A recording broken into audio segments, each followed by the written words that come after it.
Hi, എല്ലാവർക്കും നമസ്കാരം. ഒരു വ്യക്തി എവിടെ, എപ്പോൾ, എങ്ങനെ, ഏത് മതം സ്വീകരിച്ച് ജീവിക്കണം എന്നുള്ളത് അവരെ സംബന്ധിച്ചിടത്തോളം തികച്ചും പേഴ്സണലായിട്ട കാര്യമാണ്. മറ്റുള്ളവർ അതിൽ ഇടപെടേണ്ട കാര്യമില്ല, അല്ലേ? അത് വ്യക്തി സ്വാതന്ത്ര്യം എന്ന് പറയും. പക്ഷേ ഇങ്ങനെയുള്ള വ്യക്തികളുടെ കാര്യങ്ങൾ ചിലപ്പോൾ ചോദ്യം ചെയ്യപ്പെടുന്നത് അവർ നടത്തുന്ന ചില പരാമർശങ്ങളിലൂടെയാണ്. കൗമുദി മൂവീസിലെ നില നമ്പ്യാർ എന്ന ന്യൂഡ് ഫോട്ടോഗ്രാഫി നടത്തുന്ന ന്യൂഡ് വീഡിയോസ് നടത്തുന്ന ഒരു പെൺകുട്ടിയുടെ ഇൻ്റർവ്യൂ ഉണ്ടായിരുന്നു. ഇവരെ ഒരുപാട് പേർക്ക് അറിയുന്നുണ്ടാവും. ഇപ്പോൾ അതിൻ്റെ താഴെ വന്ന കമൻസിലൂടെ നമുക്കറിയാം ഒരുപാട് പേര് ഇവരെ അറിയാം എന്നുള്ളത്. അവർ തന്നെ പറയുന്നുണ്ട്, ഈ മേഖലയിൽ, അതായത് ന്യൂഡ് ഫോട്ടോഗ്രാഫി മേഖലയിൽ ഇതിനു മുമ്പ് ഒരു ചുംബന സമര നായിക നമുക്കൊക്കെ അറിയില്ലേ, അവരെ കഴിഞ്ഞാൽ ഇപ്പോൾ ഏറ്റവും പോപ്പുലർ ആയിട്ടുള്ളത് ഞാനാണ് എന്ന് വളരെ അഭിമാനത്തോടു കൂടി അവർ പറയുന്നുണ്ട്. അത് അവരുടെ പേഴ്സണൽ കാര്യമാണ്, വ്യക്തി താല്പര്യമാണ്. കാരണം അവരെ ഏത് മേഖല തിരഞ്ഞെടുക്കണം എന്നുള്ളത് അവർ തന്നെ തീരുമാനിക്കേണ്ട കാര്യം. അതിൽ മറ്റുള്ളവർക്ക് ഇടപെടേണ്ട കാര്യമില്ല. അത് അവരുടെ മാത്രം സ്വാതന്ത്ര്യമാണ്. അതിനല്ല പ്രശ്നമുള്ളത്. അവർ ആ ഇൻ്റർവ്യൂവിൽ ചില പരാമർശങ്ങൾ നടത്തുന്നുണ്ട്. അവിടെയാണ് പ്രശ്നമുള്ളത്. അതായത് ഇവരെ മലപ്പുറം ജില്ലയിലെ ഒരു മുസ്ലിം കുടുംബത്തിൽ ജനിച്ച ഒരു വനിതയാണ്. കല്യാണം കഴിച്ചു കൊടുത്തു. ഭർത്താവും 2 മക്കളുമായിട്ട് കഴിഞ്ഞു വരികയായിരുന്നു. ഭർത്താവ് ഗൾഫിലായിരുന്നു. അപ്പോൾ ഇവർക്ക് സിനിമാ മോഹമുള്ളൊരു സ്ത്രീയാണ്. അതുകൊണ്ട് തന്നെ എങ്ങനെയെങ്കിലും സിനിമയിൽ അഭിനയിക്കണം എന്നുള്ളൊരു താല്പര്യത്തിൻ്റെ പുറത്ത് ഒരു എറണാകുളത്തേക്ക് വരികയും ഭർത്താവ് ഗൾഫിൽ നിന്ന് വന്ന് അവിടെ ഒരു റെസ്റ്റോറൻറ്റിൽ ജോലി ചെയ്യുകയും അങ്ങനെ ഇവർ സിനിമയ്ക്ക് വേണ്ടിയിട്ടുള്ള ഒരു അന്വേഷണം നടത്തിയിരുന്നു. അപ്പോഴാണ് ഇവർ മനസ്സിലാക്കുന്നത്, സിനിമയിലായാലും ഏത് അഭിനയ മേഖലയിലായാലും ഫോട്ടോഷൂട്ടിലായാലും പരസ്യത്തിലായാലും എന്തിലായാലും അഭിനയിക്കണമെങ്കിൽ ഇവരുടെയൊക്കെ പല ആളുകളുടെയൊക്കെ താല്പര്യത്തിന് നിന്നു കൊടുക്കണം. അതുകൊണ്ട് അതിനിവർ തയ്യാറല്ല. അപ്പോൾ ഇവർ ഇങ്ങനെ തയ്യാറാവാത്തത് കൊണ്ട് തന്നെ ഇവർക്ക് അവസരവും കിട്ടിയിട്ടുണ്ടാവില്ല സ്വാഭാവികമായിട്ട്. അങ്ങനെ കുറേ ആയപ്പോൾ മനസ്സ് മടുത്ത് ഇവർ ആത്മഹത്യക്ക് തീരുമാനിച്ചു എന്നാണ് പറയുന്നത്. അതിന് കാരണം ഇവർ ഒരു ഫോട്ടോഷൂട്ട് ചെയ്തു ഇൻസ്റ്റാഗ്രാമിൽ അത്ര. അതായത് ഷോർട്സും ക്രോപ്പ് ടോപ്പും ഒക്കെ ഇട്ടിട്ട് ഇവർ ഫോട്ടോഷൂട്ട് ചെയ്തു. അപ്പോൾ അവർ പറയുന്നത് എല്ലാവരും ഉപയോഗിക്കുന്ന സാധാരണഗതിയിലുള്ള വസ്ത്രങ്ങളാണ്, അത് ഉപയോഗിച്ച് ഫോട്ടോഷൂട്ട് ചെയ്തതിൻ്റെ പേരിൽ ഇവരെ മതത്തിൽ നിന്ന് പുറത്താക്കി, ഇവരെ കുടുംബത്തിൽ നിന്ന് പുറത്താക്കി. അപ്പോൾ മതവും കുടുംബവും ഒക്കെ ഒഴിവാക്കി ഇനി നാട്ടിലേക്ക് പോകാൻ കഴിയില്ല, സിനിമയിൽ അവസരങ്ങളും ഇല്ല, ഇനി എന്ത് ചെയ്യും ജീവിക്കാൻ അങ്ങോട്ട് എന്ന് ചിന്തിക്കുന്നവിടെ ഇവർ ആത്മഹത്യക്ക് തീരുമാനിച്ചു എന്നാണ് പറഞ്ഞത്. ഭാര്യ ഭർത്താവും കൂടെ. കുഞ്ഞുങ്ങളെ ഒഴിവാക്കാം, കുഞ്ഞുങ്ങളെ വീട്ടുകാരെ നോക്കിക്കോളൂല്ലോ, അവരൊരു തെറ്റും ചെയ്തിട്ടില്ലല്ലോ, തെറ്റ് ചെയ്തത് നമ്മളല്ലേ, അപ്പോൾ അതുകൊണ്ട് നമുക്ക് ആത്മഹത്യ ചെയ്യാൻ തീരുമാനിക്കുകയും ആത്മഹത്യക്ക് തയ്യാറെടുക്കുന്നതിൻ്റെ ഇടയിൽ മക്കളെ അമ്മയെന്നുള്ള വിളിക്കുകയും അപ്പോൾ ആ വിളി കേട്ടതോടുകൂടി ഇവർ ഈ ആത്മഹത്യയിൽ നിന്ന് പിന്തിരിയുകയും ചെയ്തു എന്നാണ് പറയുന്നത്. പിന്നീട് നമുക്ക് എങ്ങനെയെങ്കിലുമൊക്കെ ജീവിക്കാം, മരിക്കാൻ എളുപ്പമാണ്, ജീവിക്കാനാണ് പ്രയാസം, അത് എങ്ങനെയെങ്കിലും എന്തെങ്കിലും ചെയ്ത് ജീവിക്കാം എന്ന് തീരുമാനിക്കുന്നു.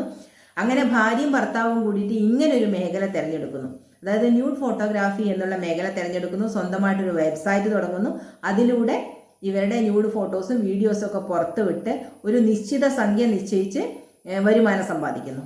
അപ്പോൾ അതിൽ സക്സസ് ആണ് അവരെന്ന് അവർ പറയുന്നുണ്ട്. അത്യാവശ്യം വരുമാനം കിട്ടുന്നുണ്ട്. അപ്പോൾ ഭർത്താവിനും കുട്ടികൾക്കും വേണ്ടിയിട്ട് ഇവർ സാക്രിഫൈസ് ചെയ്യുകയാണെന്നാണ് അവർ പറഞ്ഞു വെക്കുന്നത്. സ്വാഭാവികമായിട്ടും നല്ല ആരോഗ്യമുള്ളൊരു ഭർത്താവാണ് നമുക്ക് ചോദ്യം ചെയ്യാൻ. കാരണം എന്തെങ്കിലും അസുഖബാധിതനായിട്ടുള്ള ഭർത്താവല്ല, കിടപ്പിലായിട്ടുള്ള ഭർത്താവല്ല, എന്തെങ്കിലും രോഗമുള്ള ആളല്ല, ഒന്നുമല്ല. അപ്പം അതുകൊണ്ട് തന്നെ ഇദ്ദേഹത്തിന് എന്തെങ്കിലും ജോലി ചെയ്ത് ഈ ഭാര്യയും മക്കളെയും നോക്കിക്കൂടെ എന്നൊരു ചോദ്യമുണ്ട്, അല്ലേ? പക്ഷെ അതാരും ചോദിക്കുന്നില്ല. ഇവർ അവരുടെ സ്വന്തം ഇഷ്ടത്തിന് ആ മേഖല തിരഞ്ഞെടുത്തു എന്ന് തന്നെ കരുതാം. അപ്പോൾ ഇവർ ഈ മതത്തിൽ നിന്ന് പുറത്താക്കിയ ഉടനെ ഇവർ പറയുന്നത് എന്താണ്, ഞാൻ ഹിന്ദു മതം സ്വീകരിച്ചു. അവരുടെ മുസ്ലിം പേര് ഉപേക്ഷിച്ച് അവർ നില നമ്പ്യാർ എന്ന പേര് സ്വീകരിച്ചു. ഈ നമ്പ്യാർ, നായർ, മേനോൻ എന്നൊക്കെ ജാതി പേര് ചേർക്കുന്നത് ആ ജാതിയിൽ ജനിച്ചതിൻ്റെ ബേസിലാണ്, അല്ലേ? ആ ജാതിയിലാണ് അവർ ജനിച്ചത്. അതുകൊണ്ടാണ് അങ്ങനെയുള്ള വാലുകൾ വരുന്നത്. ഇന്നത്തെ കാലത്ത് ഒരുപാട് പ്രശസ്തരായിട്ടുള്ള വ്യക്തികളെ അവരുടെ ആ വാല് ഉപേക്ഷിക്കുന്ന കാലഘട്ടമാണ്. കാരണം അങ്ങനെ ഒരു വാല് വേണ്ട, അങ്ങനെ ജാതി പേര് ഞങ്ങളുടെ പേരിൻ്റെ കൂടെ വേണ്ട, ഞങ്ങളെ അങ്ങനെ കാറ്റഗറൈസ് ചെയ്യണ്ടെന്ന് തീരുമാനിച്ച് ഒഴിവാക്കുന്ന ഒരു സമ്പ്രദായം നിലനിൽക്കുന്ന സമയത്താണ് ഇവരൊരു പേരിൻ്റെ കൂടെ നമ്പ്യാർന്ന് കൂടി ചേർക്കുന്നത്. അവരെ ആ വിഭാഗത്തിൽ ജനിച്ച ആൾ കൂടിയല്ല ആലോചിക്കണം. അപ്പോൾ അത് എടുത്തെടുത്ത് അവതാരക ചോദിക്കുന്നുണ്ട്. അപ്പോൾ അവർ പറയുന്നത്, അതെന്താ ആനയ്ക്ക് പേരിടുന്നില്ലേ? ആനയ്ക്ക് നമ്പ്യാർ നായർ എന്നാണോ പേരിടുന്നത്? ഹിന്ദു പേരുകൾ ഇഷ്ടം പോലെ ഇടാറുണ്ട്. പക്ഷെ നമ്പ്യാർ, നായർ, മേനോനൊന്നും ഒരു ആനയ്ക്ക് ഇട്ടതായിട്ട് എൻ്റെ അറിവിലില്ല. അപ്പം ആനയ്ക്ക് പേരിടുന്നില്ല, അതുപോലെ ഞാൻ സ്വീകരിച്ചു, അതുപോലെ ഞാൻ ഹിന്ദുമതം. അവർ വളരെ ഈസി ആയിട്ട് പറയണം, എൻ്റെ മതത്തിൽ നിന്ന് ഉപേക്ഷിച്ചു, ഞാൻ ഹിന്ദുമതം സ്വീകരിച്ചു.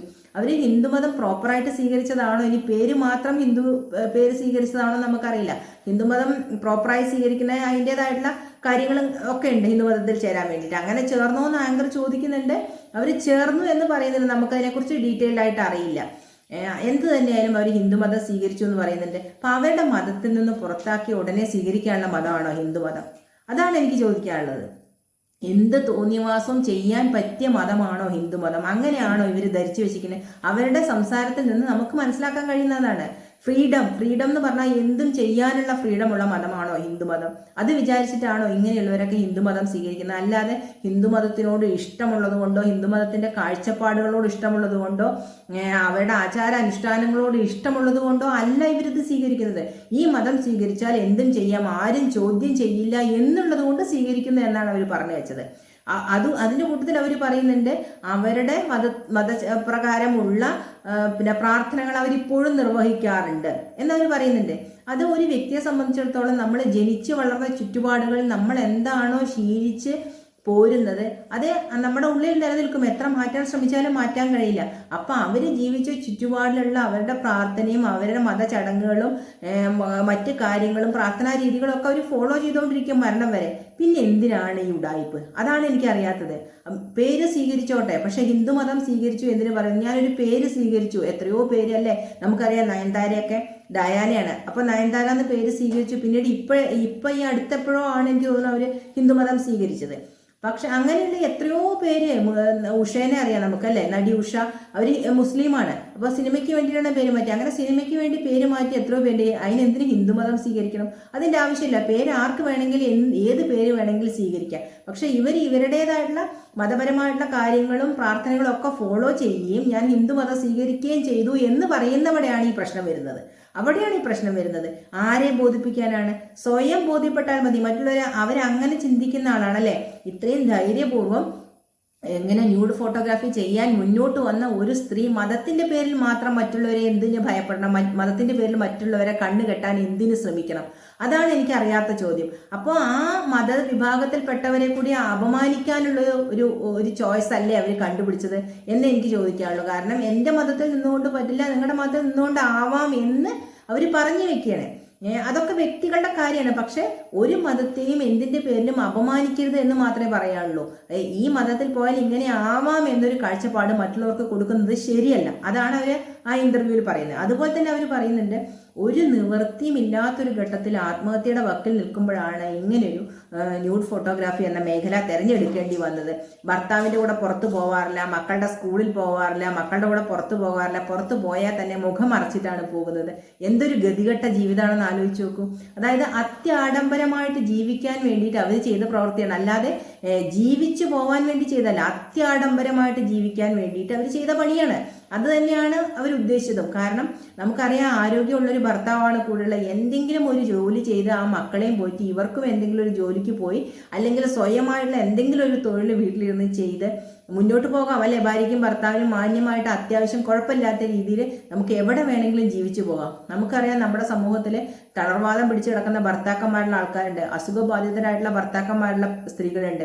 ഒരു കുടുംബത്തെ മുഴുവനെ ആ അസുഖബാധിതനായിട്ടുള്ള ഭർത്താവിനെയും മക്കളെയും ഒക്കെ നോക്കി കൂലിവേല ചെയ്ത് ജീവിച്ച് സന്തോഷമായി ജീവിച്ചു പോകുന്ന സ്ത്രീകളുള്ള നാടാണ് നമ്മുടേത്. അങ്ങനെയൊന്നും ജീവിക്കാൻ അവർ തയ്യാറല്ല. അവർ ഭാര്യയും ഭർത്താവും കഷ്ടപ്പെടാൻ തയ്യാറല്ല. അതാണ് അവർ പറയുന്നത്. കഷ്ടപ്പെട്ട് ജീവിക്കാൻ അവർക്ക് താല്പര്യമില്ല. അവർക്ക് എളുപ്പമാർഗത്തിലൂടെ പണം ഉണ്ടാക്കണം. അത് തന്നെയാണ് അവരാഗ്രഹം. അവർ പറയുന്നത് സിനിമാ മേഖലയായാലും ഫോട്ടോഗ്രാഫി മേഖലയായാലും ഏത് അഭിനയ മേഖലയായാലും അതിൻ്റെ പുറകിലൊക്കെ ശരീരം പങ്കിടുക എന്നുള്ളൊരവസ്ഥ ഉണ്ട്. അപ്പം അങ്ങനെയാണെങ്കിൽ കൂടെ കിടന്നു കൊടുത്തിട്ടില്ലെങ്കിൽ അവസരങ്ങൾ കിട്ടില്ല. അങ്ങനെ കൂടെ കിടന്നു കൊടുക്കാൻ ഞാൻ തയ്യാറല്ല, എൻ്റെ ശരീരം പങ്കിടാൻ ഞാൻ തയ്യാറല്ല. അതുകൊണ്ട് ഞാൻ ഈ മേഖല തിരഞ്ഞെടുത്തു. ശരീരം കാണിക്കുന്നത് കൊണ്ട് കുഴപ്പമില്ല, പക്ഷെ അത് വേറൊരാൾക്ക് ഷെയർ ചെയ്യുന്നതാണ് അവർക്ക് പറ്റാത്ത കാര്യം. അപ്പം അതുകൊണ്ട് തന്നെ കണ്ടോട്ടെ, പ്രശ്നമില്ല, എൻ്റെ ദേഹത്താരും സ്പർശിക്കുന്നില്ലല്ലോ, ഞാൻ ചീത്തയാവുന്നില്ലല്ലോ, അതെനിക്കറിയാലോ. അപ്പം അതുകൊണ്ട് തന്നെ അതൊന്നും ഇല്ലാത്തൊരു മേഖല എന്നുള്ള നിലയ്ക്കാണ് ഞാനിത് സ്വീകരിച്ചത് എന്ന് പറയുന്നത്. ശരിയായിരിക്കാം, അവരുടെ ഒരു ഇതിൽ അത് ശരിയായിരിക്കാം. കാരണം ആങ്കർ ചോദിക്കുന്നുണ്ട്, അങ്ങനെ ഒരാളുടെ കിടക്ക പങ്കിടേണ്ടി വരുമ്പോൾ അത് 2 or 3 പേരിൽ മാത്രം ഒതുങ്ങുകയാണ് ആ ഒരു വിഷയം അല്ലേ. അവർ മാത്രമേ അറിയുന്നുള്ളൂ. പക്ഷേ ഇത് ലോകം മുഴുവനുള്ള ആളുകൾ കാണുകയാണ്. അപ്പോൾ ഏതാണ് നിങ്ങൾക്ക് ബെറ്റർ? അപ്പോൾ അവർ പറയുന്നത് എനിക്ക് ഇത് തന്നെയാണ് ബെറ്റർ. അവർ വീണ്ടും വീണ്ടും തറപ്പിച്ച് പറയുന്നത് അതിന് ഞാൻ സമ്മതിച്ചു കൊടുക്കുന്നു. കാരണം അതൊക്കെ ഒരു വ്യക്തികളുടെ ഇഷ്ടമാണ് അല്ലേ. മറ്റുള്ളവരുടെ കൂടെ ബെഡ് ഷെയർ ചെയ്യാൻ താല്പര്യമില്ലാത്ത സ്ത്രീകൾ ഒരുപാട് പേരുണ്ട്. നമുക്കറിയാം നമ്മുടെ സമൂഹത്തിൻ്റെ മുന്നിൽ വളരെ നല്ലവരായിട്ട് അഭിനയിച്ചിട്ട് ഭയങ്കര മോശം പ്രവർത്തികൾ ചെയ്യുന്ന എത്രയോ സ്ത്രീകളുണ്ട്. സ്വന്തം ഭർത്താവിൻ്റെ കൂടെ സ്നേഹം അഭിനയിച്ചെന്ന് അപ്പുറത്ത് പോയി വഞ്ചിക്കുന്ന സ്ത്രീകളിൽ നിന്നാണ് നമ്മുടേത്. ഭർത്താവ് അറിയുന്ന പോലും ഉണ്ടാവില്ല, പാവം എന്നെ മാത്രമേ സ്നേഹിക്കുന്നുള്ളൂ എന്ന് കരുതി ജീവിക്കുന്ന ഭർത്താക്കന്മാരുണ്ട്. അപ്പം അങ്ങനെയൊക്കെയുള്ള നാട്ടിൽ അവരുടെ കാര്യങ്ങൾ വളരെ ഓപ്പണായി പറയുന്നു. അതിനവരെ സമ്മതിച്ചു കൊടുക്കണം. കാരണം അവരുടെ ആ ഇൻ്റർവ്യൂ കണ്ട അവരോട് ആർക്കും ഇഷ്ടം തോന്നും. കാരണം അത്ര കാം ആൻഡ് ക്വയറ്റ് ആയിട്ടുള്ള ഒരു സ്ത്രീ, വളരെ വ്യക്തമായിട്ടുള്ള മറുപടികൾ, അവർക്ക് അവരുടേതായ കാഴ്ചപ്പാടുകളും നിലപാടുകളും ഒക്കെ ഉണ്ട്. അത് അവർ തുറന്നു പറയുന്നുണ്ട്, ആരെയും ഭയപ്പെടാതെ. ആ ഒരു തുറന്നു പറച്ചിൽ എല്ലാ കാര്യത്തിലും ആവണം അല്ലേ. എല്ലാ കാര്യത്തിലും ആ തുറന്നു പറച്ചിലും ആ ഒരു ഇത് ഉണ്ടാവണം എന്നാണ്. പക്ഷെ ചില കാര്യങ്ങളിൽ മാത്രം അതൊരു വേറൊരു തലത്തിലേക്ക് മാറുന്നുണ്ടോ എന്ന് സംശയം. അവരുടെ ജീവിതം എങ്ങനെ ഡിസൈൻ ചെയ്യണമെന്ന് അവർ തന്നെയാണ് തീരുമാനിക്കേണ്ടത്, അല്ല എന്നല്ല. അപ്പോൾ പക്ഷെ അവരെ കുറ്റം പറയരുത്, അവരുടെ ഭർത്താവിനെയാണ് പറയേണ്ടത്. കാരണം നല്ല ആരോഗ്യമുള്ളൊരു മനുഷ്യനാണ്, അദ്ദേഹത്തിന് പറയാം നീ ഈ മേഖല തിരഞ്ഞെടുക്കേണ്ട കാര്യമില്ല. കാരണം 2 വളർന്നു വരുന്ന അതൊരു പെൺകുട്ടി കൂടിയുണ്ട്, 2 വളർന്നു വരുന്ന മക്കളുള്ളതാണ്. മക്കൾ വളർന്നു വരുമ്പോൾ എന്നായാലും അതൊരു ചീത്തപ്പേരാണ്. കാരണം ഇങ്ങനെയുള്ള ആളുകളുടെയൊക്കെ പേരും തുമ്പൊക്കെ അന്വേഷിച്ച് നമ്മുടെ സമൂഹം ഇറങ്ങും, ഒരു സംശയമില്ല. അപ്പോൾ ഈ ഇൻ്റർവ്യൂ കഴിഞ്ഞ് ഇറങ്ങിയാൽ തുടങ്ങും ഇവളുടെ ഭർത്താവ് ആരാന്ന് അന്വേഷിക്കാൻ വേണ്ടിയുള്ള ക്യൂരിയോസിറ്റി. ഒരു വിഭാഗം ആളുകൾ ഇതിനായിട്ട് മാത്രം സമയം ചെലവഴിക്കും.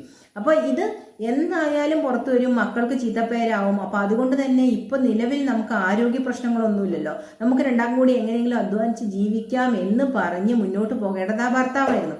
അതിന് പകരം ഭാര്യ എങ്ങനെയായാലും വിരോധമല്ല, ഭാര്യയുടെ ശരീരം കാണിച്ച് കിട്ടുന്ന പൈസ കൊണ്ട് ഞാൻ സുഖമായി ലാവിഷായി ജീവിച്ചോളാം എന്ന് ചിന്തിക്കുന്ന ഭർത്താവിനെയാണ് ആദ്യം അടിക്കേണ്ടത്, അല്ലാതെ അവരെയല്ല പറയേണ്ടത്. അവരെ കണ്ടിടത്തോളം അവർ വളരെ ജെന്യൂൻ ആയിട്ടുള്ള നല്ലൊരു സ്ത്രീ ആയിട്ടാണ് തോന്നുന്നത്. അവരൊരു നിവൃത്തികേടിൻ്റെ അവസരത്തിൽ അവർക്ക് ഈസിയസ്റ്റ് വേ എന്ന് തോന്നിയ ഒരു മേഖല തിരഞ്ഞെടുത്തു, അതാണ് ഉണ്ടായത്. അല്ലാതെ അവരുടെ ദാരിദ്ര്യം കൊണ്ടോ കഷ്ടപ്പാട് കൊണ്ടോ അവരുടെ നിലനിൽപ്പിന് വേണ്ടിയോ ചെയ്തതല്ല. അവർക്ക് ജീവിക്കാനുള്ള, ആഡംബരപൂർവ്വം ജീവിക്കാനുള്ള ഒരു ഈസിയസ്റ്റ് വേ എന്നുള്ള നിലയ്ക്കാണ് അവർ ഈ മേഖല തിരഞ്ഞെടുത്തതെന്നാണ് അവർ ഇൻ്റർവ്യൂ കണ്ടിടത്തോളം എനിക്ക് തോന്നുന്നത്. എന്ത് തന്നെയായാലും ഭാവിയിൽ അവർ ഉപേക്ഷിക്കപ്പെടാതിരിക്കട്ടെ. കാരണം ഇത്തരക്കാർക്കൊക്കെ ഉള്ള അവസാന അനുഭവം എന്ന് പറഞ്ഞാൽ ഇതാണ്. കാരണം ചെറുപ്പം നിലനിൽക്കുന്ന സമയത്ത് അവരെ മാക്സിമം മുതലാക്കി ഭർത്താവും കുടുംബക്കാരും വീട്ടുകാരും ഒക്കെ ചോര ഊറ്റി കുടിക്കും ഇവരുടേത്. എന്നിട്ട് അത് കഴിഞ്ഞ് ഒന്നിനും കൊള്ളാത്തൊരവസ്ഥ വരുമ്പോൾ ഒറ്റപ്പെട്ടു പോവും, അവരെ എവിടെയെങ്കിലും തള്ളും, അവരാരോരും ഇല്ലാത്ത അനാഥയായി മാറും. കാരണം ഈ ചെയ്ത തെറ്റുകളുടെ പാപഭാരം മാത്രമേ അന്ന് അവരുടെ തലയിൽ ബാക്കി കാണുള്ളൂ, അവരുടെ കൈകളിലും കാണുള്ളൂ.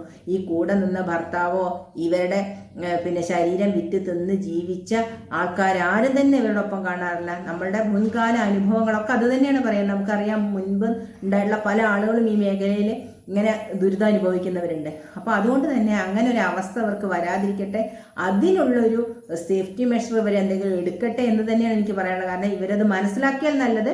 ബുദ്ധിയുള്ള സ്ത്രീയാണ്.